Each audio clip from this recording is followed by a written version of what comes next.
So let's start. Are you all able to hear me? Just give your confirmation. Yes, sir. Okay.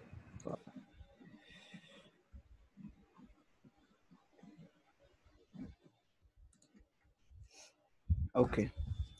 So, okay. So today we will be studying support vector machines.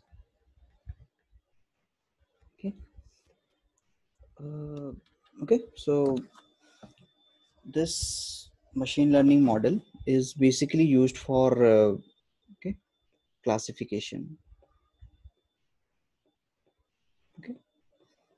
And which other machine learning model have we used earlier for classification?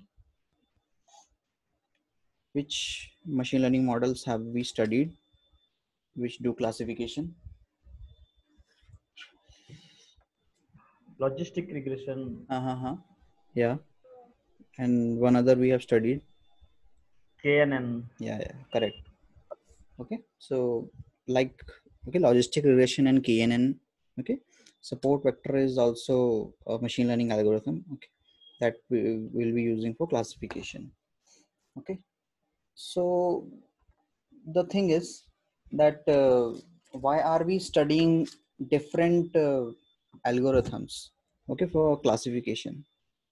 Okay, why not use logistic regression only? Why not use this KNN only? Okay, so what happens is that like there is a theorem, okay, which is known as no free lunch theorem. Okay, no free lunch theorem. What this theorem says that there is no one model, okay, uh, model or model family, okay, that works best for every problem. Okay, so okay, what this theorem is saying is that like in real life, what do we have? We have different types of data. Okay, in real life we have different types of data. Is there anyone who is allowed to join? Okay. Okay. Okay, so we have different types of data. Suppose we have a data of like images, you know, we have a data of text. Okay, so okay, so this is a different kind of data, this is a different kind of data. So the thing is that every machine learning model has its pros and cons.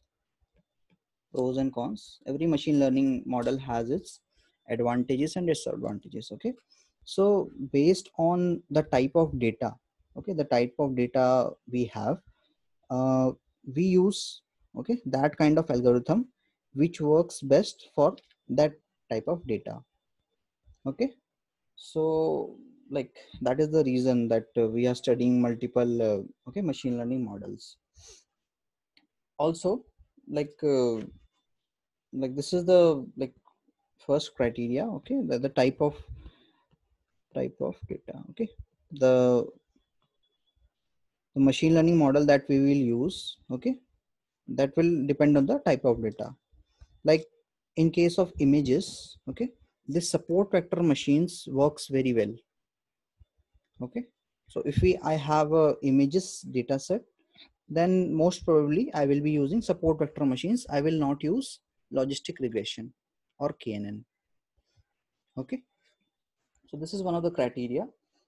And second is the amount of data we have. What is happening? Amount of just give me 1 second while this is happening like this.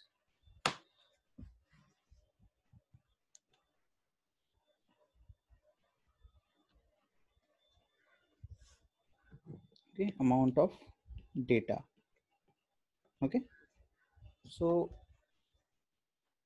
I don't know why this is happening like this. Okay, so if we have less amount of data, okay, so I don't know what is the problem with this. Just give me a second. Where is that? Oops,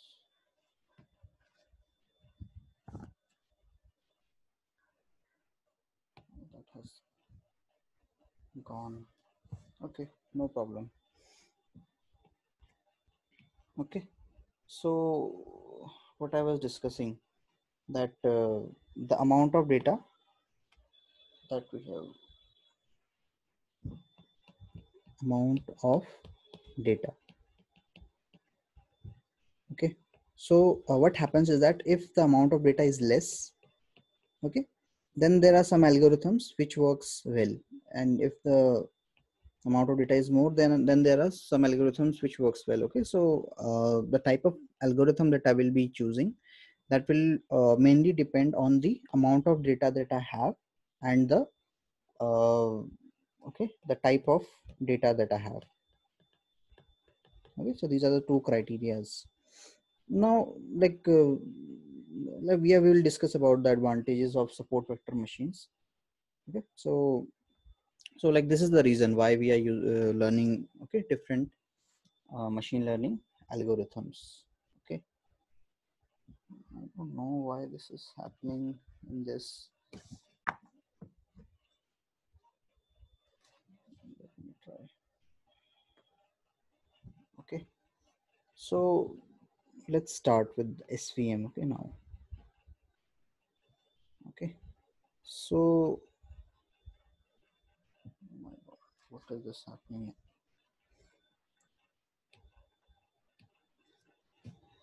Okay, so we will start with SVM. Okay, so like before starting SVM, I wanted to ask, like, have you seen like LOC, like not the movie, the line of control,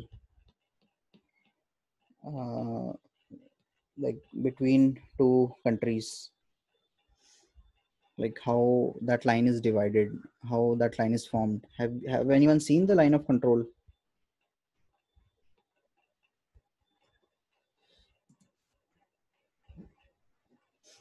Okay, no problem.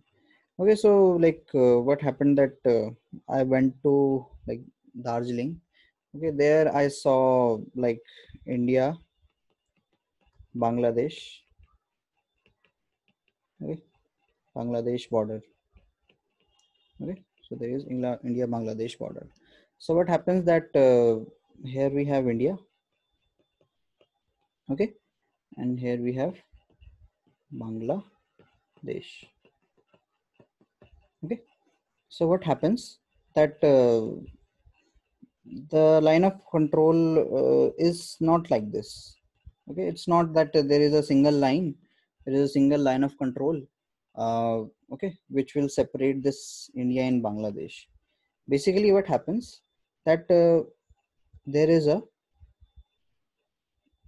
fencing. Okay, there is a fencing in the India part. Okay, so there is a fencing done over here, and there is a fencing done in the Bangladesh region also. Okay, so this thing we call it as line of control. Okay, so this line of control will belong to India, and this line of control belongs to the Bangladesh. Now the region between these two, okay, the region between these two, like this is known as no man's land. Okay, so this region will not belong to any of the countries. Okay, so basically this is what happens. Okay, so and what happens that you must have heard about the like there is a parade that happens. Okay, like that happens in the Wagah border, uh, like that is in Amritsar. So like you must have heard. Okay, so that parade that goes on, so basically that goes on in this region only, that is the no man's land. Okay, so this doesn't belong to India also, and this doesn't belong to Bangladesh also. Okay, so okay, so now we will come to the SVM. So in SVM also same kind of thing happens. Okay, uh, we have data points. Okay, we have data points, and we have these kind of data points. Okay, so what happens that my this SVM. Okay, what SVM will find, SVM will find a SVM will find a separating, okay, separating line. Okay, it will find the separating line which will separate these red and black points. Okay, but it can also find the separating line like this. Okay, so this is the line number 1, this is the line number 2, and this is the line number 3. Okay, so we can also use line number 1 also to separate, because the points which are on the left side of this line, those will be red, which are on the right side, okay, those will be black. So any of these 3 lines I can use. But generally what happens that I want that there should be uh, equal distance. Okay, this separating line should have equal distance, okay, between these points. And why it should happen, okay, why like this space should be left, why this space should be left. Okay, that is because like if any new point comes, okay, if any new point comes, okay, that could lie over here. Like if any like testing data set, okay, testing data comes, then if I place it over here, then it should come in the red region. So this, okay, this will be correctly classified if my separating plane is this one. Okay, if this one is the separating plane.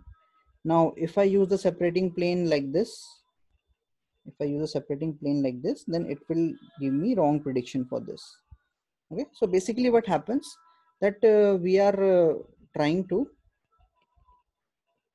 okay, trying to divide the area, okay, in equal half. Okay, so this is the simple thing we are doing. What is the meaning of area? Okay, area that is given to a particular class.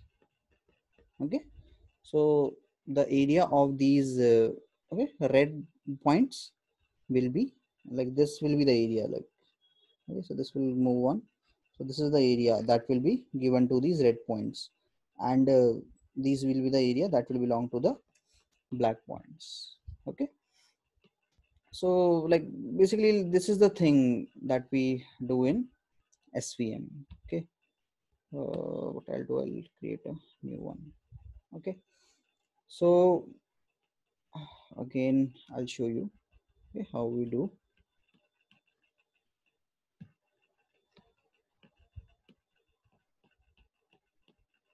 Okay, so my aim is to find a, okay, the separating plane, okay, separating plane, okay, which will, okay, maximize these margins, maximize these margins. Okay, so this thing is called as my separating plane, and these, okay, these points which are lying on the border, these points which are lying on the border, okay, these are known as my support vectors. Okay, so this is where the name comes, support vectors. Okay, support vectors machine.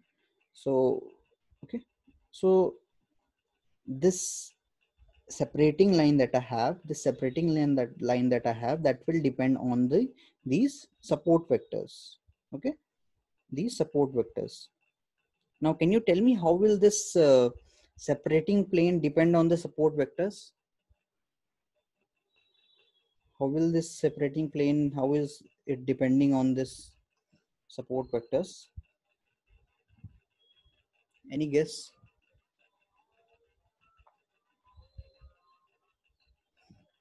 Okay, so support vectors are these points which are lying on the border, okay, which are lying on the, like you can say, the edge. Okay, so what will happen that this separating plane, okay, is, okay, so suppose the distance between these, okay, lines is d. Okay, so my separating plane should lie at d by 2.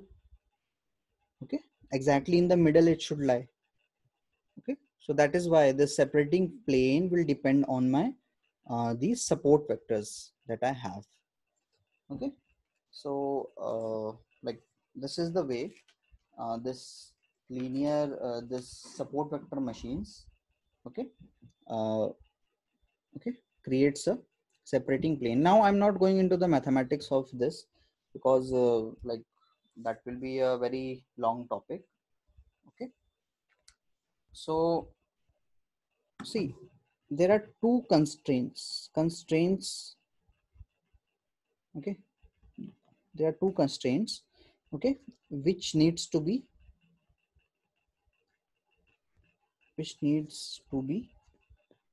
fulfilled. Okay, fulfilled by the separating plane. Okay, there are two constraints. Okay, so there are two things that this separating plane needs to do. So can you tell me what this separating plane needs to do? What this separating plane should do?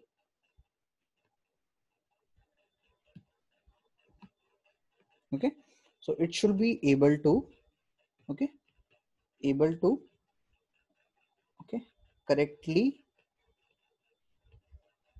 it should be able to sorry, separate, it should be able to separate all the classes. Okay, so this is the first constraint that I need to fulfill, that this separating plane should be able to okay, separate all the classes that I have. So I have here black, okay, and this red class, black and red class. So this is the first constraint. Now the second constraint is that the margin should be maximum. Okay, so this d, okay, this d, the distance between these support vectors, okay, this is known as the margin. Okay, so this margin should be as much maximum as possible. Okay, so like these are the constraints that we have in support vector machines. Now okay, now actually I will tell you one more thing. Okay, so there is like two types of data we have. Okay, data. Okay, so data, the classification data that I have. Okay, so we can have two kinds of classification data. Okay, so first data can be like this. Okay, and we can draw it over here also.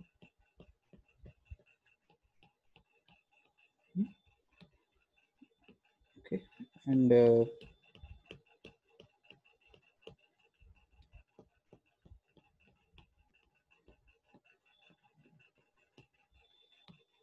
okay, so these are the two types of data. Okay, now I need to find a separating line, okay, which could separate the data, okay, which could separate these classes. Now in this data I can simply draw a line, okay, which will be able to separate the data. Okay, so this thing is known as linearly separable data. Okay, so this is known as linearly separable data.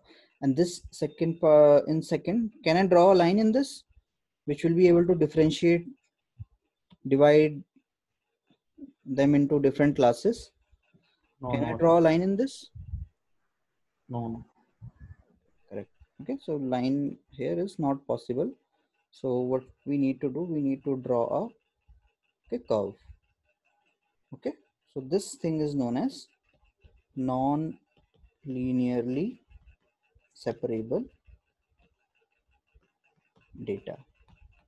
Okay, non-linearly separable data. Now in logistic regression, what happened? Okay, it can only separate. Okay, okay, it will work well only for the linearly separable data. Okay, so for logistic,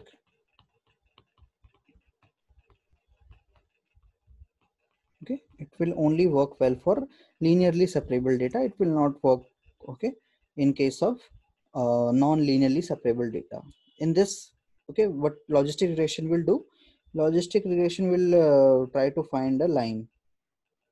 Okay, and because of this line, the accuracy, okay, the accuracy will go low.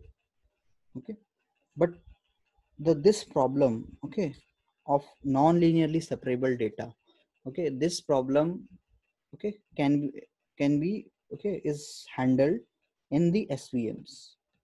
Okay, SVMs can classify the non-linearly separable data. Okay, now let's see how it does. Okay, so I will give you one example. Okay, so how it does. So I have the data points like this. Okay, and I have some other data points with this. Okay, now I have a okay, okay. So in this case, what will happen, that this should be the okay separating okay separating separating curve, we can say, or okay separating curve, we can say. Okay, using this only we will be able to separate. Okay, so if the point is lying inside the circle, then I will make him that it belongs to the black class. If it is lying outside, then I will say that it belongs to the this red class. Okay, now suppose the equation of this curve is x square plus y square is equal to r square. Okay, suppose the equation of this curve is this. Okay, so this is a circle, so basically the equation of a circle which is passing through the origin is this. Okay, I'm simplifying the example, although here I haven't drawn the origin I'm specifying over here, but just consider that the equation of this curve is like this. Okay, so okay, so suppose I have a data, okay, for which x square plus y square is less than r square. Okay, so I have my data x and y. Okay, then what can you say about the point? Does that point lie on circle, inside circle, Inside the circle. or outside? Okay, It's so inside. I has given correct. Okay, that means that that point is inside the circle. Okay, and in the same way, okay, if it is x square plus y square is okay greater than r square, then that means that point is outside the circle. Okay, so basically you are seeing over here that this is a non-linearly separable data. Okay, this is a non-linearly separable data. Now if I do some transformation on this data, then I'm able to separate them. And what is the transformation that I have done? See, okay, so this is my x, this is my y. Correct, this is my x, this is my y. Now I'm also adding a term that is known as x square plus y square. Okay, x square plus y square. So it will have some value. Okay, now what will happen that okay, based on this x square plus y square, I will be able to tell whether a point is lying inside or whether it is lying outside. Okay, so what would be my sorry, this is x square plus y square, not r square. Okay, so what will be my goal over here? To find the value of r square, है ना? If I get the r square, that how big this circle should be, okay, based on that I will be able to tell whether a particular point is inside the circle or that is outside the circle, है ना? Okay, so let me show you like what is actually happening. Okay, in the okay, so what is actually happening that like we are adding a new dimension. We are adding a new dimension. Okay, so sorry, I guess it would be this. Okay, so now I'm plotting this in 3D. Okay, now suppose this is my x-axis, this is my y-axis, and this is my z-axis. Okay, so in x-axis and y-axis I'll have the points. So the points are same. Okay, these same points are here also. Okay, and what will happen that these red points, okay, will lie over here. Okay, this red points will lie over here. Now what will happen that I will have a plane. Okay, I will have a plane, okay, which is able to separate this data. Correct, I have a plane which is able to separate this data. Okay, so like here z is equal to 0 and here okay, so z, here z is equal to 0. Okay, no, it will not lie over here. Okay, let me like simplify this. Okay, so this is creating a little bit mess. Okay, okay. So what is happening that my these, okay, these black points will be lying down. Okay, and these red points will be lying above. No, these red points will be lying above. And what will happen, I will draw a plane. Okay, using this plane I will be able to separate these points. Okay, so separating plane I have created. Okay, and what is this axis over which I have like modified it? That is x square plus y square. Okay, this is the new axis that I have created. This is the new axis I have created, and this is my r. है ना? This is my r square. है ना? If the point lies is if the point, okay, is less than this r square, okay, so then I will mark it them as black, otherwise I will mark them as red. Okay, so what we are doing, this is in 2D and this is known as 3D. Okay, here we have, which is the third dimension over here, which is the third dimension over here.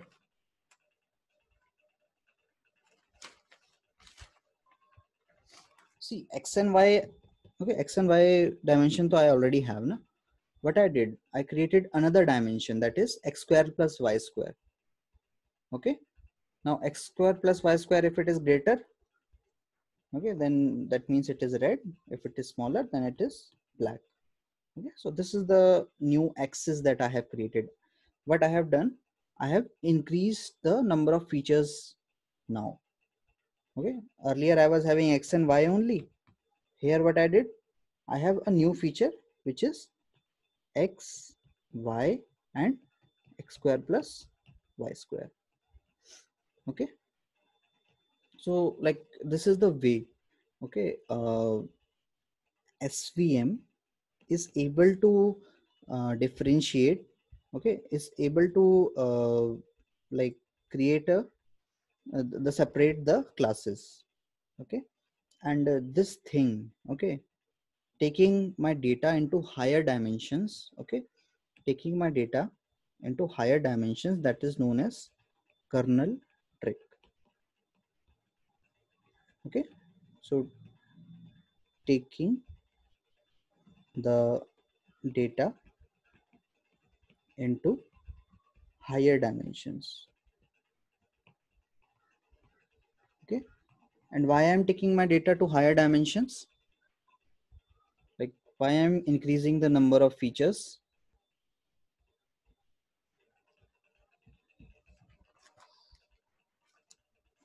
Come on, why am I increasing the number of features? Earlier what was happening, x, y, and x square plus y square I'm creating now. So why I created this feature? What was the advantage of this? Okay, using this I was able to differentiate, okay, between the classes, okay, between the data, between the classes of data that I have. Okay, so this thing is known as kernel trick, and this is basically used in SVM, okay, for converting. Okay, okay, so see, converting, okay, non linearly separable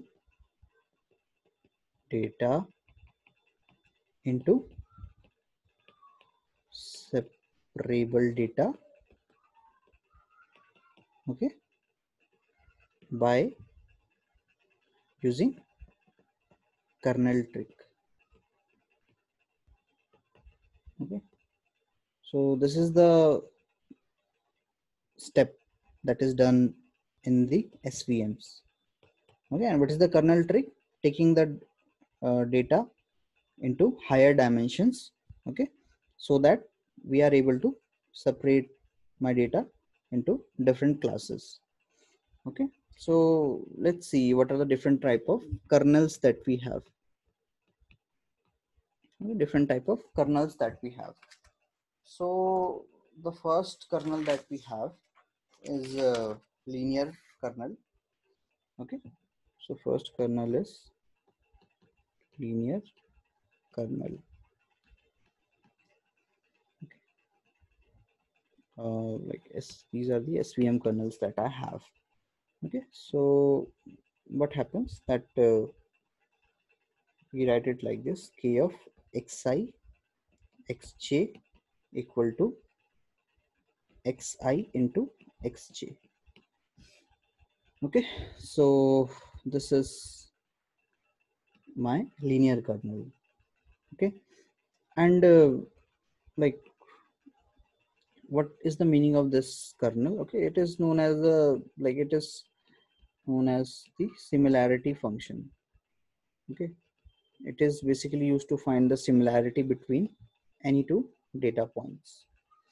Okay, so what happens in like linear kernel, that okay, it doesn't, okay, here what happens that the data, like see how this linear kernels, okay, does. So linear kernel will always be a straight line. Okay, it will always be uh, okay, uh, straight line.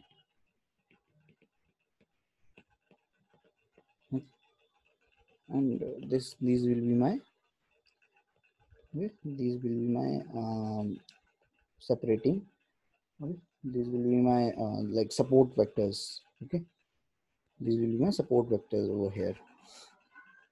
Okay, so this is the linear kernel. And second we have, okay, polynomial polynomial kernel. Okay, so suppose my data is like this. Okay, suppose my data is like this. So polynomial kernel is able to create a, okay, okay, a curve separating curve. Okay, and like these will be my, okay, these will be my support vectors. Okay, so this is the way polynomial kernels we have, and the formula for polynomial kernel is this: 1 plus xi into xj to the power of n. Okay, so this n we can take any value. Okay, so this is the polynomial kernel. And third we have RBF. Okay, so that stands for radial basis function. Okay, RBF kernel we have. So RBF kernel, what it does, like suppose I have the data in clusters. Okay, so I have the data in like this. Sorry, like it's not like this. If I have the data in clusters, so like this. Hmm. So what will it do? It will find a like this. Okay, so this is the like boundary that this RBF kernel will find. Okay, so suppose my data is in the form of clusters. Okay, and this will be my this separating plane. Okay, this will be a separating plane. Okay, and like these will be my support vectors. Okay, these will be my support vectors. Okay, these will be my support vectors, and this will be my separating plane that I have. Okay, and they both belong to the same class. Like if my data is lying in the form of clusters, okay, there we will be using this RBF kernels, okay, RBF function. Okay, so like the red points we will have outside of these circles, you know? So the formula for this radial basis function is, see, k of xi xj is equal to e raised to the power, okay, e raised to the power minus xi minus xj, okay, whole upon 2 sigma square. Sorry, the square is over here. Okay, 1 second. This is not like this. It is like this. The square is over here, and this is summation whole square. Okay, so this is the formula for radial basis function. Okay, so these are the kernels that we have. Okay, so let me tell you one more thing. We have a term that is known as curse of dimensionality. Okay, curse of dimensionality, like this is one of the term. Like what this says that if the number of features in my data is large, okay, then the model, okay, the machine learning model that we have will overfit. Okay, so like this thing we have seen in linear regression also, no? So there what we wanted that the number of features, okay, that we are using should be as minimum as possible. Okay, because if we use more number of features, then my model tends to overfit. Okay, So in overfitting, what happens that the data catches the noise also. Sorry, the machine learning model catches noise also. Okay, so this is the thing that happens in overfitting. Okay, so this is one term, that is curse of dimensionality, and there is another term that is known as blessing of dimensionality. Okay, so here what is happening, that if I increase the number of dimensions, okay, then what happens, then accuracy of my machine learning model increases. Okay, so this thing you have seen in okay, this SVM.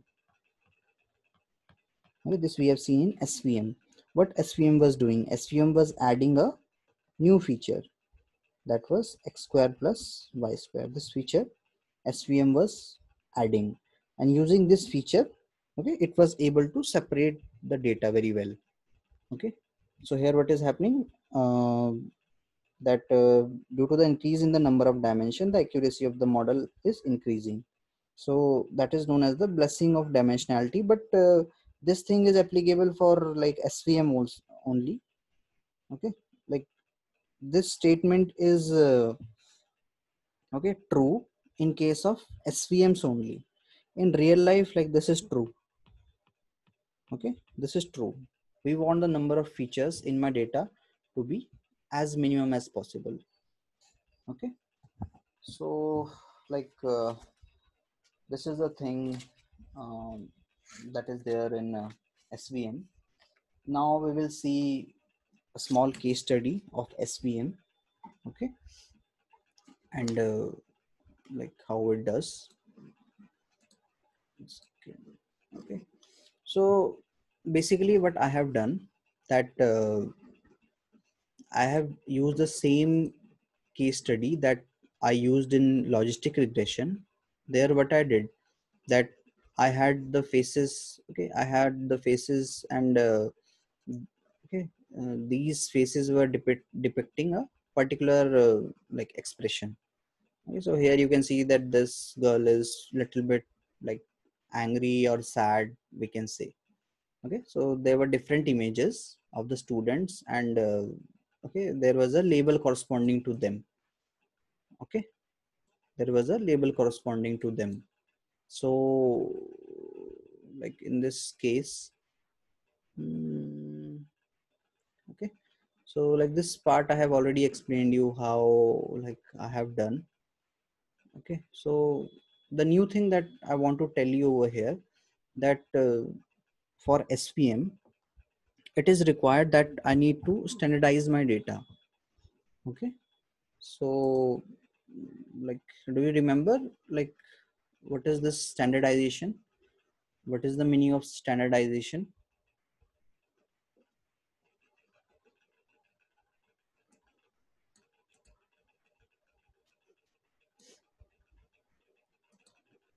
Okay, so basically like taking my like the features, okay, to the same scale. So we have like normalization we have studied na? So that is the same thing. Okay, normalization. So what are the types of normalization that we have studied? Does anyone remember?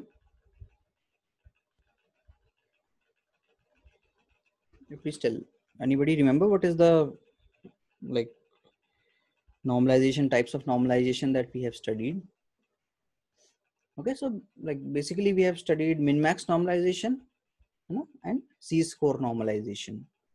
Okay, so here like what it is doing, like we have a library. Okay, in sklearn processing we have a function that is standard scaler. So using this standard scaler I can convert, okay, all the features between -1 to 1.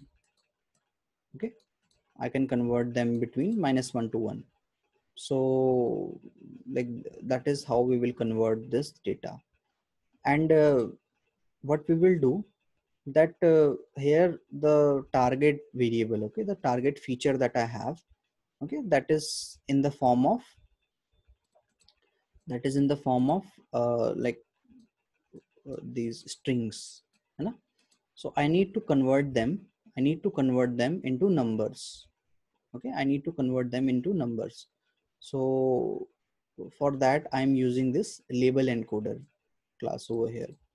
So I will pass it, and what it will do, it will convert them into like it will convert this angry into 0, you know? So like that is the thing that that's why we are using this label encoder over here. Now I have used this train test split. Okay, so I have passed my x and y, and I specified the test size. Okay, so that is 20% will be my test size and 80% will be my training size. Okay, so now what I have done, I have imported this support vector machines. Okay, support vector classifier. So we get this support vector classifier in this sklearn.svm import svc. Okay, and we specify this model equal to, okay, svc, and we define the kernel. Okay, so the things that we can set over here, okay, inside this svc, okay, those things are known as the hyperparameters. Okay, like kernel, we have seen that what are the different types of kernels that we have, like linear kernel, we have polynomial kernel, rbf kernel, you know? So for different type of data we will be using different type of kernel. Okay, so like this is one of the hyperparameter that we use. Like there are other hyperparameters also, like gamma and c. So those things we will be seeing later. Okay, so we'll right now only see this kernel, you know? So we are using linear kernel over here. So when I did this using this fit, I did the training, okay, on this x train and y train, and I use this score, okay, to find the accuracy of my model. So you can see that the accuracy of my model is very good, 93%. Okay, now I tried to plot this. Okay, I tried to plot this data. Okay, so earlier it was printing it like this, now it is printing it in this way. So can you tell me why it is printing in this way? Any idea? Like this image is clear, but this image is not clear. Any idea why this has happened? Why this has happened? Like I'm just like plotting this image over here. Okay, but you can see that it is coming like in faded form. Okay, so why this has happened? That because I have like normalized my data, you know? I have normalized my data, so that is why it is showing in this way. Okay, so if I need to show it, okay, correctly, then what I need to do, I need to, okay, denormalize my data. Okay, so for that I will be using this inverse transform, you know? Inverse transform. So you can see that scalar, okay, scalar I was using for my training data. Okay, scalar I was using on my training data, and this expression encoder, this I was using on the target data that I have. Okay, so what I did, using this scalar dot inverse transform, okay, on the particular data that I have. Okay, on the particular, suppose I'm checking for the x2, then I am, okay, for the like third image, okay, for the, I'm extracting the third image from my x test, and I am performing a inverse transformation on it. So if I plot this one, now it is coming clear. Okay, so here the values were between -1 to 1, so that's why it is showing in a faded form. But here the values, okay, the pixel values, okay, the pixel values are between 0 to 255. Like I guess you must be knowing that basically like this image is a grayscale image, okay, black and white image you can say, although it is showing it little bit green, but generally it's a black and white image. So what will happen that every pixel in this image will have value between 0 to 255. 0 means that it is white point, okay, and 255 means that it is completely black point, okay. So here what I did, I changed the value from -1 to 1, so that's why it is only showing me the lighter region, okay, all the lighter, okay, it is showing in a very lightly. But when I denormalize it, then the values were between 0 to 255. Now it is showing me, okay, this clearly, okay. So now I will plot the confusion matrix, okay. So I found the confusion matrix for the x test, y test and y predict, okay. And you can see the values in the diagonal, okay, those are my correct predictions, and the values outside the diagonal are my wrong predictions, okay. So you can see that only only three images are there which it has wrongly predicted. So you can see that this SVM is okay doing very well for the images data. Like, does anyone remember how much was the accuracy of logistic regression in this data? Because it also shown you know logistic regression on this data. Okay, so logistic regression was performing around like 89, 88, 89% accuracy it was giving. Okay, like maybe I'll show you that also. Okay, just give me 1 second. Okay, this one. Okay, just wait for it to load. Okay, so here what I'm doing, that I was trying to predict, okay, the output for this particular sample, okay, the third image in my data. For that what I did, I used this model.predict function and I passed this, okay, this value, okay, this data over here. Then it gave me a prediction, okay, and that prediction will be between 0 to I guess for this label encoder, that like the number of different classes that I have over here, na? Like these are the different classes: fear, sadness, happiness. So what it will do, it will give me the values between 0 to 0, 1, 2, 3, 4, 5, 6. 0 to 6, okay, values it will give me. So when I run this command model.predict, okay, it will give me values between 0 to 6. But I want the values in the form of whether, okay, it is angry or neutral, because 0, like 0 to 6 will not have any meaning for me, na? I will only understand this angry or neutral. So for that I will use this inverse function, okay. So what it will do, then it will find the actual value, okay. So the actual value was, see, the actual value is angry, but my model predicted that, okay, this is a normal expression. So let's see what is the accuracy that we got in okay, so 76% was the accuracy that we were getting. Although like this test size I have set like zero point 0.3 over here, there was 0.2. But the thing is that the accuracy of this logistic regression will be less compared to SVM, okay. SVM has better accuracy.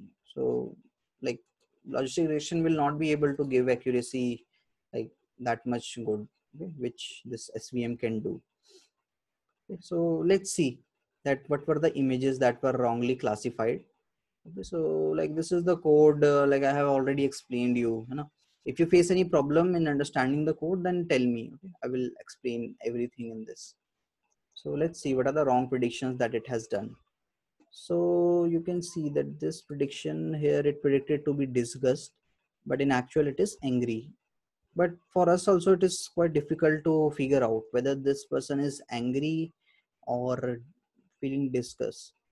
Okay, but here we can see that this girl is happy. Actually it is happy, but the model has predicted it to be neutral. Okay, so and here also you can see that actual it is happy, but model is predicting to be surprised. So you can see that the happiness and surprising, okay, those are like very similar expressions, you know. in happiness also they will take out the teeth, and in surprise also some people will take out the teeth. So but overall we'll say that SVM has performed a good job. Okay, so for the images, okay, for all the type of data, in if you're working on images, then like SVM is like one of the best model that we can use. Although like although like if we are using deep learning, then the accuracy like of the deep learning models is very high. Okay, but the thing is that the deep learning models are like slow in prediction. Okay, slow in prediction, but these SVMs are very fast, they predict very quickly. So that's why, okay, so that's why we study them. Okay, these have applications for specific use case. Okay, so suppose like there is some place where I want the output to be as quick as possible. Okay, so in those cases we can use SVM. Okay, it will perform like better in those areas. But in the areas where I need more accuracy, so there I can use the deep learning models. Okay, okay, so like that was it in the SVM. Okay, support vector machines. Let's see some of the advantages and disadvantages of machine learning of this SVM. Okay, because I told you, now that there is a theorem that is known as no free lunch theorem. What it is saying that okay, basically what it is saying that one model, okay, cannot be used in every types of data. Okay, we cannot use only one model for every kind of data. That means that a model has its pros and cons. Okay, it has its strengths and weakness. So let's see what are the strengths and weakness of this SVM. Okay, and like this is very important, guys. Like these things are like asked in the interviews that why I will be using SVM, where I will be using SVM, where I will not be using SVM. Okay, so like like uh, like focus on these things. Okay, just memorize whatever I'm telling you. Okay, so SVM will work, okay, very well. Okay, it will work very well for large number of features. Okay, if the number of features in my data is very large, then SVM will perform very well. Okay, uh, can you tell me like like you have seen this case study, and you have seen this case study, like how many number of features were there in one data? Can anyone tell me what are the number of features that I have in this image? What are the number of features that I have? Okay, so basically the size of the image is 256 into 256. Okay, 256 into 256, this is the like resolution of my image. So like what I have done, I have converted them into a one dimensional array. So these are the number of features that are there. So you can see that 65,536 features are there. Okay, so these many number of features are there, and then also this SVM is able to perform very well. Okay, so okay, so you have already seen this, which I'm telling you that it works very well. Okay, so you have seen the in the images. Okay, in the images the number of features are very large. So in this case this SVM will work very well. Okay, and it can work on non-linear data.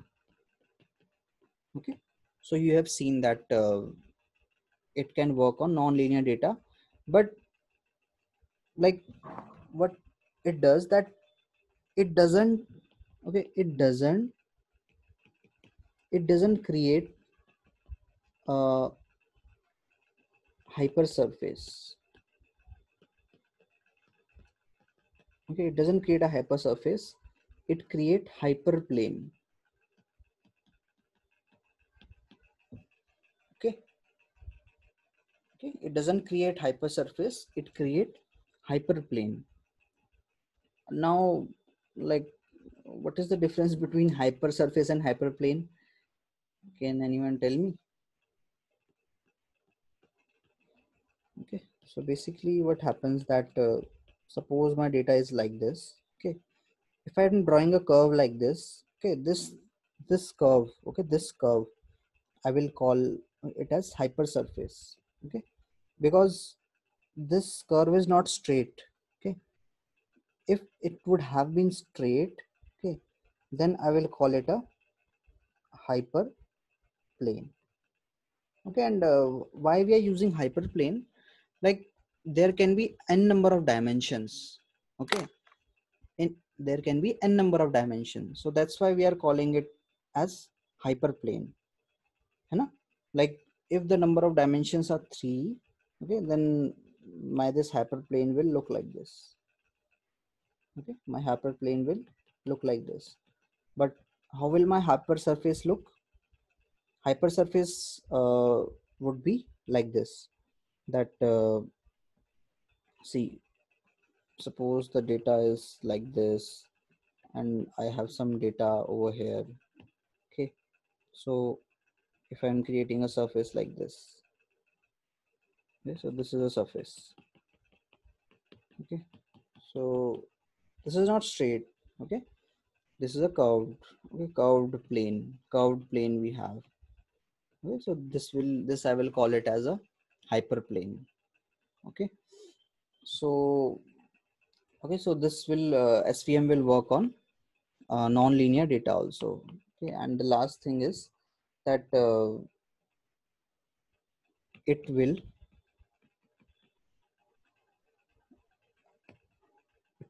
not rely on entire dimensions.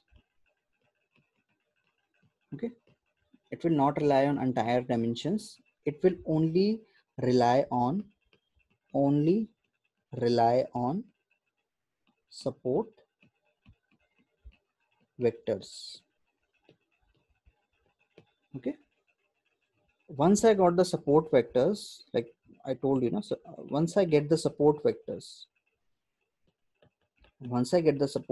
so these will be my support vectors. These are my support vectors. Okay, once I get this, then I will draw a line. Okay, so like, even though if these points do not exist, it doesn't matter to me. Okay, I have this okay, these support vectors, so using them only I will be able to make the separating plane. Okay, so that is the advantage of this. So we can say that this is memory efficient.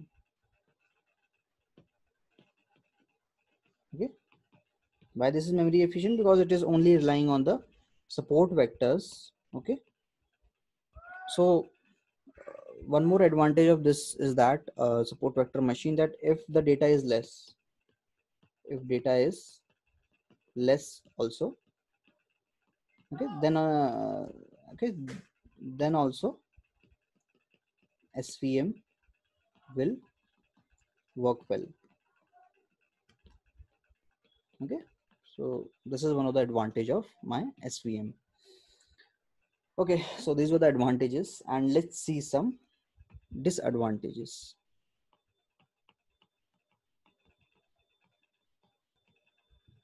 Okay, disadvantages of SVM. Okay, so first disadvantage is it is computationally expensive. Okay, so can you tell me why it is computationally expensive? Uh, like, do you understand the meaning of this computationally expensive? Please tell, do you understand the meaning of this computationally expensive? What is the meaning of this? Okay, so computationally expensive means the calculations, okay, the calculations that needs to be done, okay, will be like very high. Very much calculations needs to be done. And why it is going high? Because I'm doing, okay, I'm doing a transformation, okay, transformation on my data, you know, and how I am doing the transformation using kernels. Okay, so that is one of the problem with SVM. Okay, and another problem is finding appropriate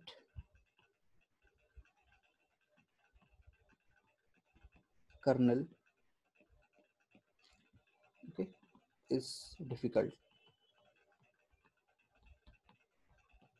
Okay, so sometimes the data could be not easily separable. Okay, so in those cases, finding the appropriate kernel which will be able to separate different classes inside my data, so okay, that will be difficult for me. Okay, and the third problem is that SVM don't provide the probability probability estimates. Okay, so as you have seen in logistic regression, that logistic regression will give was giving me the probability, okay, that how much sure I am about this particular point, if it is one or not. It was giving the probability that I am 70% sure. Okay, so SVM doesn't gives me the probability, it just tell me whether it is one or whether it is zero. Okay, so if I have the probability, then like what is the advantage that I have? uh, okay, so we have studied this ROC curve. Okay, we can create the ROC curve, and then we can okay, choose a particular okay, threshold. So like that was the advantage of using this probability. So like this is also one of the problem, that SVM doesn't provide the probability estimates, okay, for the target feature. Okay, okay, so like these are the like disadvantages of SVM. Okay, so all right folks, so that would be it in this session. Okay, I will be uploading this case study, okay, in the Google Drive folder. Okay, do check that link, and there, okay, I will like I haven't uploaded this till now. I will upload it, okay, now only after this session is finished. And do try this, okay, case study on your system. And if you have any problem, then you can ask me. Okay, if you face any problem in running this, or if you are not able to understand any line, okay, in this code, then you can ask me. Okay, all right guys, so that was it in this session.